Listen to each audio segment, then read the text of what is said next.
السلام علیکم ورحمۃ اللہ وبرکاتہ۔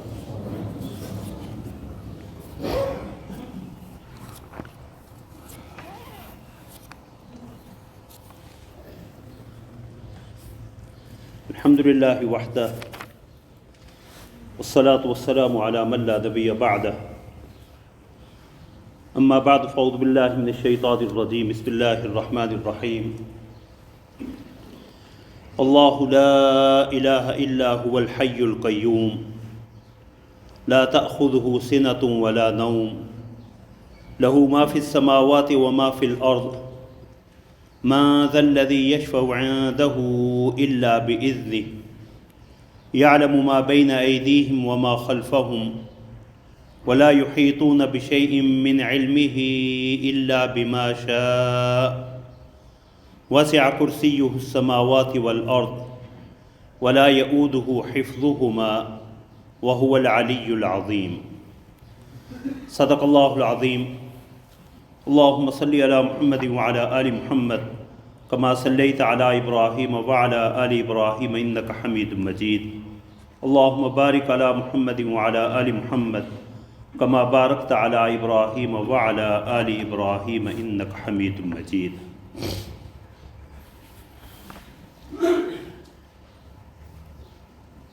اللہ لا الہ الا هو الحی القیوم،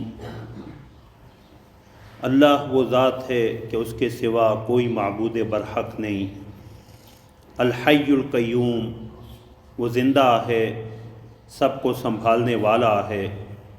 لا تأخذہ سنۃ ولا نوم، اسے اونگ آتی ہے نہ نیند۔ لہ ما فی السماوات وما فی الارض، اسی کے لیے ہے جو کچھ آسمانوں اور جو کچھ زمین میں ہے۔ ما ذا الذی یشفع عندہ الا باذنہ، کون ہے جو اس کے ہاں اس کی اجازت کے بغیر سفارش کر سکے۔ یعلم ما بین ایدیہم وما خلفہم، وہ جانتا ہے جو ان بندوں کے آگے اور ان کے پیچھے ہے۔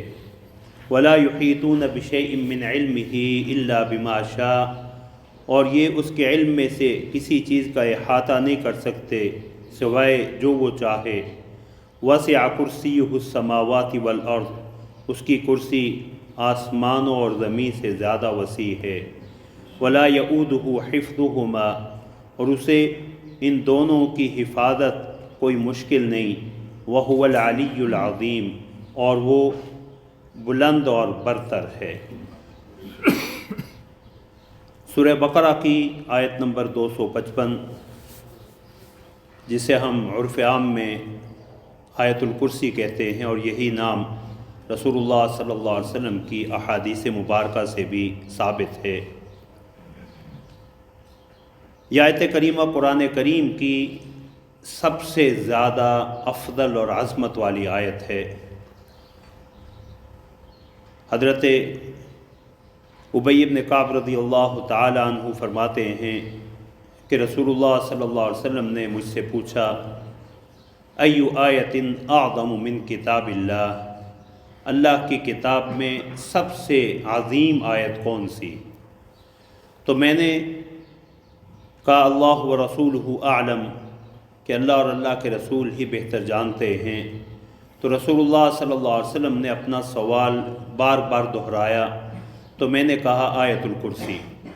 تو رسول اللہ صلی اللہ علیہ وسلم نے خوشی سے فرمایا، لیہنک العلم ابا المنذر، ابو منذر ان کی کنیت ہے، ابو منذر تمہیں علم مبارک ہو۔ رسول اللہ صلی اللہ علیہ وسلم نے اس چیز کی تصدیق فرمائی۔ اس آیت کریمہ کے حوالے سے کئی پہلوؤں سے گفتگو ہو سکتی ہے، اس کی فضیلت، اس کی عظمت، لیکن آج کے درس کے لیے اس آیت کریمہ کو جو بنیاد میں نے بنایا ہے، اس سے مقصود اللہ رب العزت کی توحید کی اہم اقسام کو بیان کرنا، اور توحید کو جاننا اس لیے ضروری ہے کہ یہ تمام انبیاء و رسل کی دعوت کا نقطہ آغاز بھی ہے، نقطہ اتفاق بھی۔ تمام انبیاء نے اسی سے اپنی دعوت کا آغاز کیا، اور کوئی پیغمبر ایسا نہیں آیا جس نے اللہ کی توحید کی دعوت نہ دی ہو۔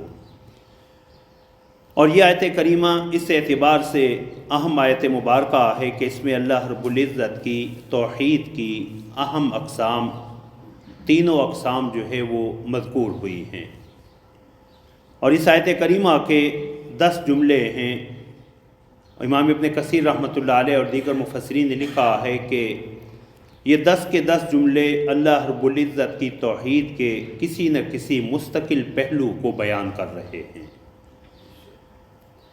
توحید کی اقسام کیا ہیں؟ اس سے پہلے توحید کو جاننا ضروری ہے کہ اللہ رب العزت کو اس کی ذات میں، اس کی عبادت میں، اس کے اقوال میں، افعال میں اور اس کی صفات میں یکتا اور اکیلا ماننا، کہ نہ اس کی ذات میں اس کا کوئی شریک ہے، نہ اس کی صفات میں اس کا کوئی شریک ہے، نہ اس کے اقوال و افعال میں اس کا کوئی شریک ہے، نہ اس کی عبادت اور بندگی بجا لانے میں اس کا کوئی شریک ہے۔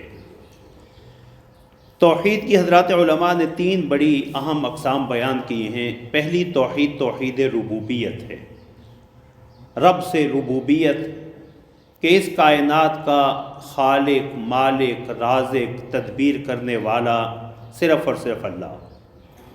اور توحید کی یہ قسم مشرکین مکہ بھی مانتے تھے، مشرکین عرب بھی اس توحید کی اس قسم کو مانتے تھے۔ قرآن کریم نے متعدد جگہ پہ ان کے حوالے سے یہ سوالات جو ہے وہ ذکر کیے، وَلَئِن سَأَلْتَهُم مَّن خَلَقَ السَّمَاوَاتِ وَالْأَرْضِ وَسَخَّرَ الشَّمْسَ وَالْقَمَرَ لَيَقُولُنَّ اللَّهُ، کہ اگر آپ ان سے پوچھیں کہ آسمان و زمین کو کس نے پیدا کیا، سورج اور چاند کو کس نے مسخر کیا، تو یہ کہیں گے اللہ نے۔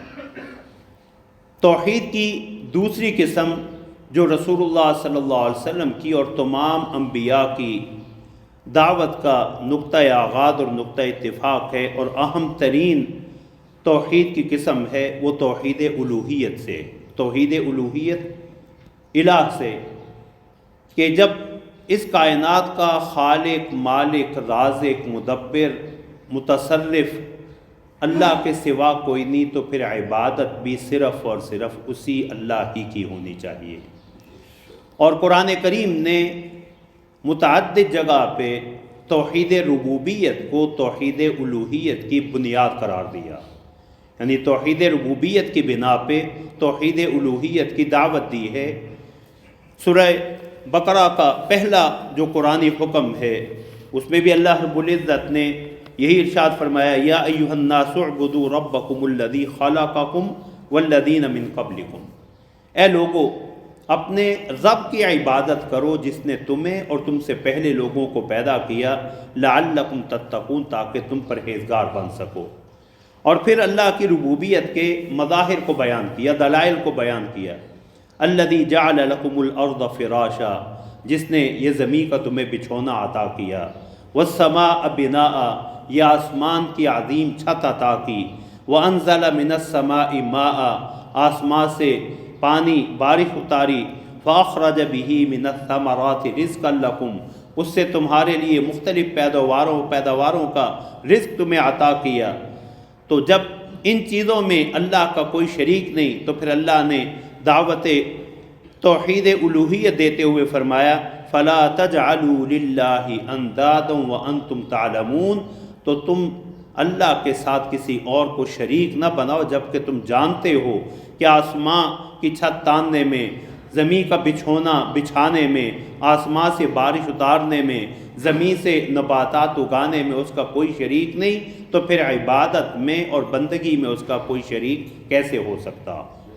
توحید کی تیسری قسم جو ہے وہ توحید اسماء و صفات ہے، کہ اللہ رب العزت کے اسماء حسنہ ہیں، ان ناموں سے، اللہ کے ناموں سے جو معانی اور صفات اخذ ہوتی ہیں ان میں بھی اللہ کا کوئی شریک نہیں ہے۔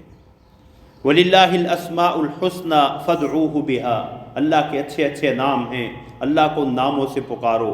قُلِ ادْعُوا اللَّهَ أَوِ ادْعُوا الرَّحْمَٰنَ، تم اللہ کہہ کے پکارو یا رحمان کہہ کے پکارو، أَيَّمَّا تَدْعُوا فَلَهُ الْأَسْمَاءُ الْحُسْنَى، تم جس نام سے بھی پکارو گے اس کے اچھے اچھے اور بھلے نام ہیں۔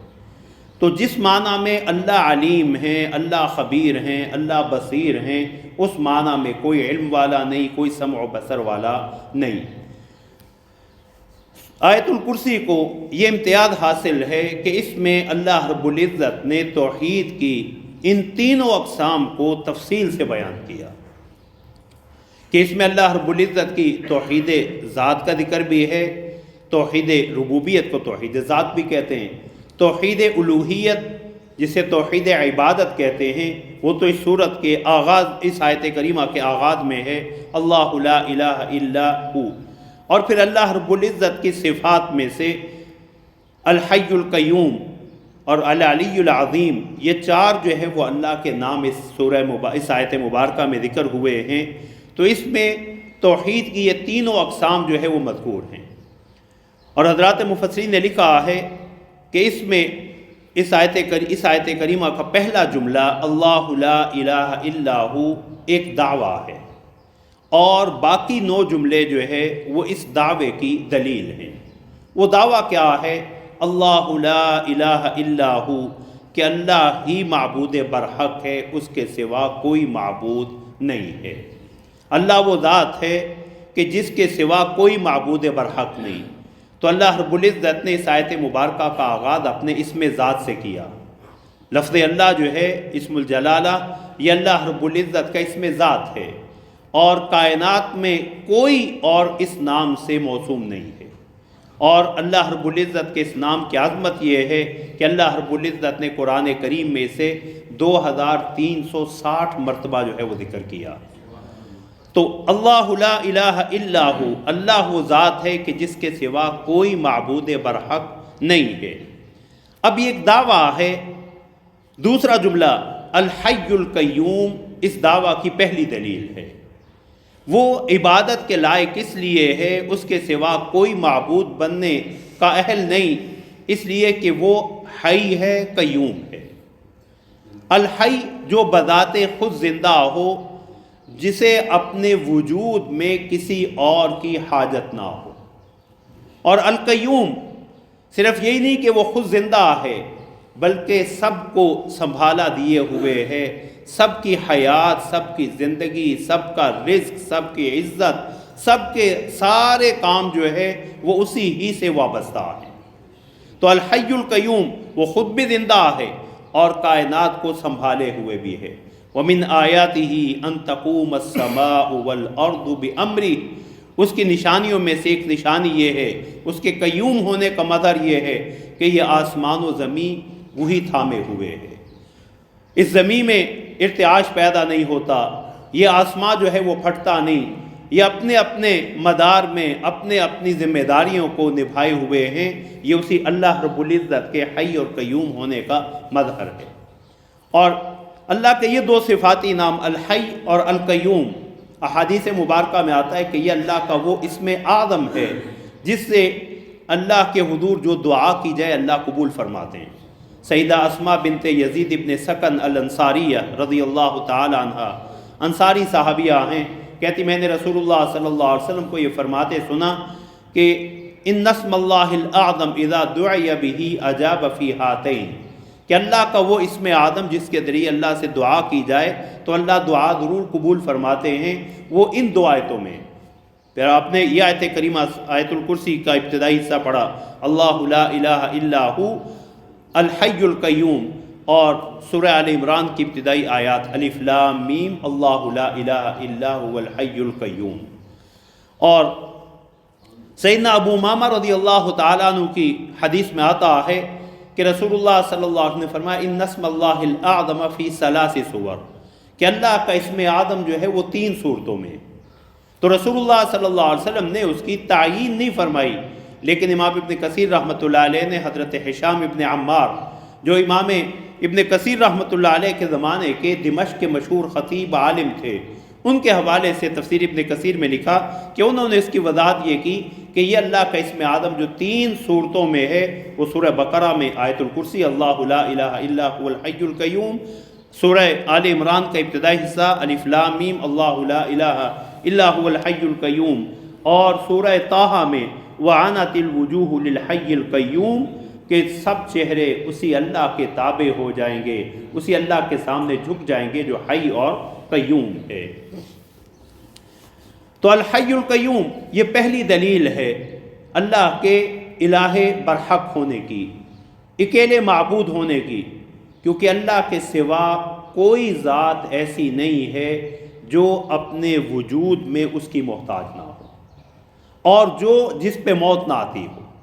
اللہ کے سوا سب پہ موت پہ آنی ہے، کل نفس ذائقۃ الموت، کل من علیہا فان ویبقى وجہ ربک ذو الجلال والاکرام۔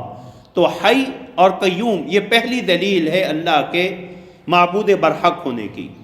دوسری دلیل لا تأخذہ سنۃ ولا نوم، نہ اسے اونگ آتی ہے نہ نیند آتی۔ اونگ اور نیند یعنی اسے کسی قسم کی کمزوری، کسی قسم کا عیب اس کی طرف منسوب کیا ہی نہیں جا سکتا، اس لیے کہ وہ مالک سو جائے تو ان بندوں کی پکار کو کون سنے۔ سیدنا ابو موسیٰ اشعری رضی اللہ تعالیٰ عنہ کی حدیث صحیح مسلم میں رسول اللہ صلی اللہ علیہ وسلم نے فرمایا، حضرت ابو موسیٰ اشعری فرماتے قام رسول اللہ صلی اللہ علیہ وسلم فینا باربع کلمات، رسول اللہ صلی اللہ علیہ وسلم خطبہ کے لیے کھڑے ہوئے اور 4 چیزیں ارشاد فرمائیں، 4 جملے جو ہے وہ ارشاد فرمائے۔ پہلا جملہ یہی ہے کہ ان اللہ لا ینام ولا ينبغي له ان ینام، کہ اللہ سوتے نہیں اور اللہ کو سونا زیبا بھی نہیں ہے، اس لیے کہ بندے جب اللہ کو پکاریں تو وہ مالک ہر دم جو ہے وہ ان کی پکار کو سننے کے لیے حی اور قیوم ہے، اسے نیند اور اونگ نہیں آتی۔ اور اس کائنات کا اللہ کے قیوم ہونے کا مظہر بھی یہ ہے کہ اسے نیند نہ آئے، ورنہ آسمان و زمین کے یہ پیالے باہم ٹکرا کے جو ہے وہ ٹوٹ جائیں۔ فرمایا یخفض القسط ویرفعہ، دوسرا جملہ آپ نے یہ ارشاد فرمایا کہ اللہ میزان کو، ترازو کو، یا دوسرا معنی اس کا محدثین نے لکھا رزق کو کم اور زیادہ کرتا رہتا۔ تیسرا فرمایا یرفع الیہ عمل اللیل قبل عمل النہار وعمل النہار قبل اللیل، رات کا عمل دن سے پہلے، دن کا عمل رات سے پہلے اس کی خدمت میں فرشتے پیش کر دیتے ہیں، اس کے پاس پہنچ جاتا۔ اور چوتھا جملہ یہ ارشاد فرمایا حجابہ النور، اللہ کا حجاب، اللہ کا پردہ نور ہے، اور اللہ اگر اپنے اس حجاب کو ہٹا دیں تو جہاں تک اللہ کی شان کے مطابق اس کی نظر جائے یہ ساری کائنات جو ہے اللہ کے نور کی تجلی کی تاب نہ لاتے ہوئے جل کے راکھ ہو جائے۔ تو لا تأخذہ سنۃ ولا نوم لہ ما فی السماوات وما فی الارض، اگلا جملہ یہ ارشاد فرمایا کہ اسی کے لیے ہے جو کچھ آسمانوں میں ہے اور جو کچھ زمین میں ہے۔ قرآن کریم بار بار یہ جملہ دہراتا، سورہ بقرہ کے آخری رکوع میں بھی للہ ما فی السماوات وما فی الارض۔ امام آلوسی رحمۃ اللہ علیہ نے تفسیر روح المعانی میں لکھا ہے کہ آسمان و زمین میں جو کچھ ہے اللہ کا ہے 5 بڑے اعتبارات یا 5 بڑے پہلوؤں سے، خلقاً و ملکاً و رزقاً و تدبیراً و مآلا، کہ سب کا خالق اللہ ہے، اللہ کے سوا کوئی خالق نہیں، الا لہ الخلق والامر، اس کے سوا کوئی خالق نہیں۔ ملک، مالک جو ہے ملکیت حقیقی اسی کی ہے، قل اللہم مالک الملک، مالک یوم الدین، دنیا اور آخرت کی بادشاہی اور ملکیت اسی ہی کی ہے۔ تیسرا فرمایا رزقاً، رزق جو ہے وہ اللہ ہی دینے والا، ساری کائنات کو رزق فراہم کرنے والی ذات جو ہے وہ اللہ کی۔ چوتھا پہلو جو ہے وہ تدبیراً، کہ حکم صرف اور صرف اس کائنات میں صرف اسی وحدہ لا شریک کا چل رہا، یدبر الامر من السماء الی الارض، آسمان سے لے کے زمین تک تمام معاملات کی تدبیر اسی کے ہاتھ میں ہے۔ اور اللہ رب العزت نے سورہ آل عمران میں جو ہے وہ اپنی اسی تدبیر کو بڑا کھول کے بیان کیا، قل اللہم مالک الملک تؤتی الملک من تشاء وتنزع الملک ممن تشاء، کہہ دیجئے اے اللہ تو بادشاہی کا مالک ہے، جسے چاہے بادشاہی دے، جس سے چاہے بادشاہت چھین لے، وتعز من تشاء وتذل من تشاء، جسے چاہے عزت دے، جسے چاہے ذلیل کر دے، بیدک الخیر، ہر خیر تیرے ہاتھ میں، انک علی کل شیء قدیر، بے شک تو ہر چیز پہ قادر ہے۔ تولج اللیل فی النہار وتولج النہار فی اللیل، رات کو دن میں داخل کرنے والا، دن کو رات میں داخل کرنے والا۔ تو اللہ رب العزت نے تولج اللیل فی النہار وتولج النہار فی اللیل وتخرج الحی من المیت وتخرج المیت من الحی، تو مردہ کو زندہ سے، زندہ کو مردہ سے نکالنے والا تو ہی ہے۔ وَتَرْزُقُ مَن تَشَاءُ بِغَيْرِ حساب، جسے تو چاہے بغیر حساب کے رزق عطا کرتا۔ تو تدبیر، حکم صرف اور صرف اسی اللہ ہی کا چل رہا ہے۔ موت و زندگی کا مالک، عزت ذلت کا مالک صرف اور صرف اسی کی ذات ہے۔ تو خلقاً، ملکن، رزقاً، تدبیراً، اور پانچواں پہلو جو ہے مآلاً و مصیرا، سب نے لوٹ کے اسی کے حضور ہی پیش ہونا۔ الیہ النشور، الیہ تحشرون، الیہ ترجعون، یہ ساری آیات مبارکہ اسی کی طرف تم نے اٹھ کے جانا، اسی کی طرف لوٹائے جاؤ گے، اسی کے پاس جمع کیے جاؤ گے۔ تو پانچ پہلوؤں سے کائنات میں جو کچھ ہے وہ صرف اور صرف اللہ کا، سب کا خالق اللہ، سب کا مالک اللہ، سب کا رازق اللہ، اور سب میں فیصلہ اسی اللہ ہی کا چل رہا ہے، اور سب نے لوٹ کے اسی اللہ کے حضور ہی پیش ہونا۔ لہو ما فی السماوات و ما فی الارض من ذا الذی یشفع عندہ الا باذنہ، جب اختیار اس کا، فیصلہ اس کا، تو اس کی مرضی کے بغیر کوئی اس کے ہاں جبری شفاعت نہیں کر سکتا۔ کون ہے جو اس کے ہاں اس کی اجازت کے بغیر سفارش کر سکے؟ اللہ رب العزت نے یہ مفہوم جو ہے وہ قرآن کریم کی کئی آیات مبارکہ میں جو ہے وہ بیان فرمایا کہ یومئذ لا تنفع الشفاعہ الا من اذن لہ الرحمن ورضی لہ قولا، سورہ طٰہٰ میں آیت نمبر 109، کہ جس دن شفاعت کام نہیں آئے گی، نفع نہیں دے گی، الا من اذن لہ الرحمن، مگر جس کے لیے وہ رب رحمان اجازت دے، ورضی لہ قولا، اور جس کی بات کو جو ہے وہ پسند کر لے۔ جس کو شفاعت کی اجازت دے وہ شفاعت کرے گا، اور جس کے بارے میں شفاعت کی اجازت دے اس کے بارے میں شفاعت کی جائے گی۔ اور وہ شفاعت جو ہے وہ دنیاوی سفارشوں کی طرح، دنیاوی شفاعتوں کی طرح ناجائز نہیں ہوگی، بلکہ وہ شفاعت اللہ کی رضا کی ہوگی۔ یوم یقوم الروح والملائکۃ صفا لا یتکلمون الا من اذن لہ الرحمن وقال صوابا، فرشتے جبریل امی بھی قیامت والے دن کھڑے ہوں گے، لا یتکلمون، کسی کو بولنے کا یارہ نہیں ہوگا، الا من اذن لہ الرحمن، سوائے جسے وہ رحمان اجازت دے، وقال صوابا، اور وہ صحیح بات کہے گا، حق بات کہے گا۔ رسول اللہ صلی اللہ علیہ وسلم کی حدیث شفاعت کبریٰ، اللہ ہمیں رسول اللہ صلی اللہ علیہ وسلم کی شفاعت سے محروم نہ فرمائیں۔ جب انسانیت پریشان ہوگی قیامت والے دن کہ حساب کتاب تو شروع ہو، سورج سوا نیزے پہ، ہر شخص اپنے اعمال کے بقدر پسینے میں شرابور ہوگا۔ لوگ آدم علیہ السلام سے لے کے عیسیٰ علیہ السلام تک ہر پیغمبر کے پاس آئیں گے، ہر پیغمبر کہے گا لست لہا لست لہا، آج اللہ کے حضور شفاعت کرنے کا ہمت مجھے نہیں ہے، یہ کام میں نہیں کر سکتا۔ حضرت عیسیٰ فرمائیں گے میں تمہیں بتاتا ہوں یہ کام کون کر سکتا ہے، اذهبوا الی محمد، جاؤ محمد الرسول اللہ کے پاس جاؤ، یہ کام ان کے سوا اور کوئی نہیں کر سکتا۔ لیکن اس حدیث شفاعت کبریٰ میں بھی یہ نہیں کہ رسول اللہ آئے اور شفاعت شروع کر دی۔ حدیث میں آتا ہے رسول اللہ صلی اللہ علیہ وسلم فرماتے ہیں کہ میں اللہ کے عرش کے نیچے آ جاؤں گا اور سجدے میں گر جاؤں گا، اور میں اللہ کے حضور اتنا روؤں گا کہ میرے رونے سے میرے سجدے کی جگہ جو ہے وہ تر ہو جائے گی، گیلی ہو جائے گی، اور فرمایا میں اللہ کی وہ حمد و ثنا بیان کروں گا جو اب اللہ نے مجھے نہیں سکھائی، اس وقت اللہ میرے دل میں ڈالیں گے۔ فَيَدَعُنِي رَبِّي مَا شَاءَ أَن يَدَعَنِي، اللہ مجھے اسی حالت پہ گڑ گڑانے دیں گے، رونے دیں گے۔ پھر اللہ کی رحمت جو ہے متوجہ ہوگی، اور پھر اللہ فرمائیں گے یا محمد ارفع راسک، اے پیارے محمد سر اٹھائیے، سل تعطا، مانگنا آپ کا کام ہے، دینا مجھ رحمان کا کام ہے، اشفع تشفع، شفاعت آپ کریں، آپ کی شفاعت کو قبول کیا جائے گا۔ تو من ذا الذی یشفع عندہ الا باذنہ، کون ہے جو اس کی اجازت کے بغیر اس کے حضور شفاعت اور سفارش بھی کر سکے؟ یعلم ما بین ایدیہم وما خلفہم، وہ معبود برحق اس لیے ہے کہ کائنات کا کوئی ذرہ ایسا نہیں ہے جو اس کے علم میں نہ ہو۔ یعلم ما بین ایدیہم وما خلفہم، جو ان بندوں کے آگے اور ان بندوں کے پیچھے ہے وہ اس سب سے آگاہ ہے۔ حضرات مفسرین نے کئی معانی اس کے ذکر کیے، ایک یہ کہ بندوں کے پیدا ہونے سے پہلے کے حالات اور بندوں کے دنیا سے جانے کے بعد کے حالات بھی اللہ ہی جانتے ہیں۔ یعلم ما بین ایدیہم وما خلفہم، بندوں کے سامنے جو کھلی باتیں وہ بھی وہ جانتا ہے، اور جو راز ہے بندوں کے اس سے بھی آگاہ ہے۔ عالم الغیب والشہادہ، وہ غیب و شہادت کا عالم ہے، اس کے لیے غیب اور شہود جو ہے وہ کوئی معنی نہیں رکھتا، اس کے سامنے ساری چیزیں موجود ہی موجود ہیں۔ تو یعلم ما بین ایدیہم وما خلفہم ولا یحیطون بشیء من علمہ الا بما شاء، اور یہ اللہ کے علم میں سے صرف اسی چیز ہی کا احاطہ کر سکتے ہیں جس کو اللہ چاہے۔ اللہ کا علم ذاتی ہے، باقی ساری کائنات کا علم اللہ کی طرف سے عطا کردہ۔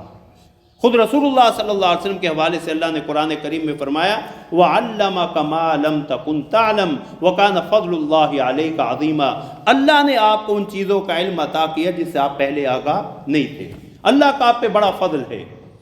اللہ جس چیز کو بتلانا چاہیں اپنے انبیاء اور رسل کو بتلا دیں، جس کو نہ بتلانا چاہیں وہ نہیں جان سکتے۔ سورہ یوسف میں حضرت یوسف علیہ السلام کا مشہور واقعہ ہم سب جانتے ہیں۔ یوسف علیہ السلام بھائیوں نے کنویں میں ڈالا، چند میل کی مسافت پہ ہیں، باپ یعقوب کو خبر نہیں ہے کہ میرا بیٹا مشکل میں ہے، کنویں میں ڈال دیا گیا ہے، اور ادھر 280 میل کی مسافت سے مصر سے کرتا چلتا ہے۔ تو یعقوب یہاں کہتے انی لاجد ریح یوسف، مجھے تو یوسف کی خوشبو آ رہی ہے۔ جب کنویں میں خود یوسف تھے خوشبو نہیں آنے دی، اور وہاں سے کرتا چلا ہے خوشبو آ گئی۔ تو ولا یحیطون بشیء من علمہ الا بما شاء، یہ بندے اللہ کے علم میں سے صرف اسی چیز کا احاطہ کر سکتے ہیں جس کا اللہ رب العزت انہیں علم عطا کر دے۔ دوسرا مفہوم اس کا امام ابن کثیر رحمۃ اللہ علیہ نے یہ بیان کیا کہ یہ اللہ رب العزت کی ذات اور صفات کا بھی اتنا ہی علم جانتے جتنا اللہ نے انہیں عطا کیا، کہ اللہ کی ذات، اللہ کی صفات، اللہ کی صفت جو ہے وہ استوا بھی ہے، عرش پہ مستوی ہونا ہے، کرسی اگلی آیت کریمہ میں جو آ رہی ہے اللہ کی کرسی کیا ہے، اللہ کا عرش کیا، تو فرمایا یہ چیزیں برحق ہیں، لیکن اس کی کیفیت جو ہے اس کا ہمیں علم نہیں ہے، اس لیے کہ ہم اللہ کی جب ذات کا ادراک نہیں کر سکتے تو اللہ کی صفات کا ادراک ہم کیسے کر سکتے ہیں؟ ولا یحیطون بشیء من علمہ الا بما شاء وسع کرسیہ السماوات والارض، اس کی کرسی، حضرت عبداللہ بن عباس رضی اللہ تعالیٰ عنہ فرماتے تھے کہ کرسی جو ہے وہ اللہ رب العزت کے قدمین مبارکین رکھنے کی جگہ، ہمیں اللہ کا عرش جو ہے اس کا تو کوئی اندازہ ہی نہیں لگا سکتا، اور میں اللہ کی کرسی کی عظمت اور وسعت ایسی کہ اگر جنگل میں، وسیع جنگل میں جو ہے وہ ایک انگوٹھی جو ہے وہ پھینک دی جائے تو یہ پوری کائنات اللہ کی کرسی کے مقابلے میں اتنی ہی حیثیت رکھتی۔ تو وسع کرسیہ السماوات والارض، اس کی کرسی، اور دوسرا مفہوم اس کا حضرات مفسرین نے کرسی سے کہ اللہ کا اقتدار، اللہ کی سلطنت جو ہے آسمان و زمین سب پہ محیط ہے۔ ولا یؤودہ حفظہما، لیکن یہ عظیم سلطنت، یہ عظیم بادشاہت، کل یوم ہوا فی شان، ہر وقت ہر دن وہ اپنی شان کے مطابق بندوں کے معاملات چلانے میں، تدبیر میں، تصرف میں مصروف ہے، لیکن اس کائنات کا نظام چلانا، آسمان و زمین کی حفاظت کرنا اس کے لیے کوئی بھاری نہیں ہے، کوئی مشکل نہیں ہے۔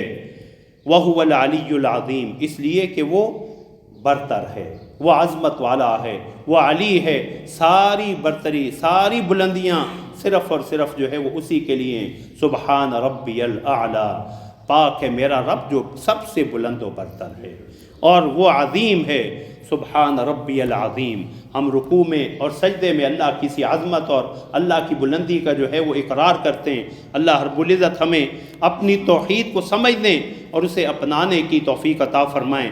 اللہ رب العزت توحید کے ان تقاضوں کو جو ہے وہ مد نظر رکھنے اور انہیں اپنی زندگی میں اپنانے کی توفیق عطا فرمائیں، اور جب ان تقاضوں کو انسان سمجھ لے اور اپنا لے تو پھر رسول اللہ صلی اللہ علیہ وسلم نے فرمایا کہ جو شخص ہر نماز کے بعد آیت الکرسی پڑھتا ہے اس کے جنت میں جانے میں سوائے اس کی موت کے اور کوئی چیز رکاوٹ نہیں ہے، اسے صرف مرنے کی دیر ہے۔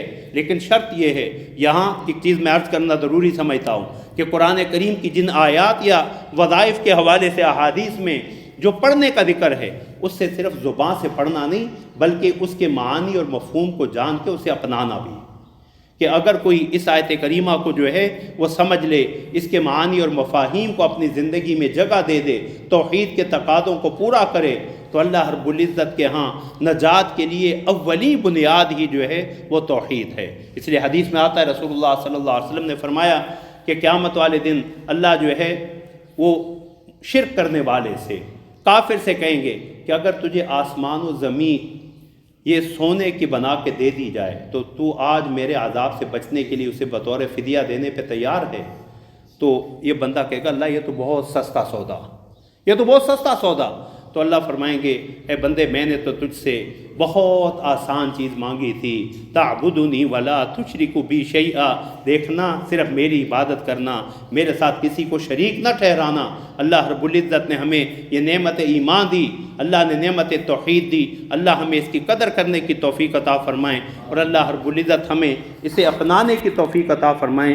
اللہ رب العزت نے توفیق دی تو انشاءاللہ کل سورہ احزاب کی آیت نمبر 21 کے حوالے سے مقام رسالت کا بیان ہوگا کہ رسول کون ہوتے ہیں اور ان کی اتباع اور پیروی یا انہیں اسوہ حسنہ بنانا کیوں ضروری ہے۔ اللہ ہمیں عمل کی توفیق عطا فرمائیں۔ وآخر دعوانا ان الحمد للہ رب العالمین۔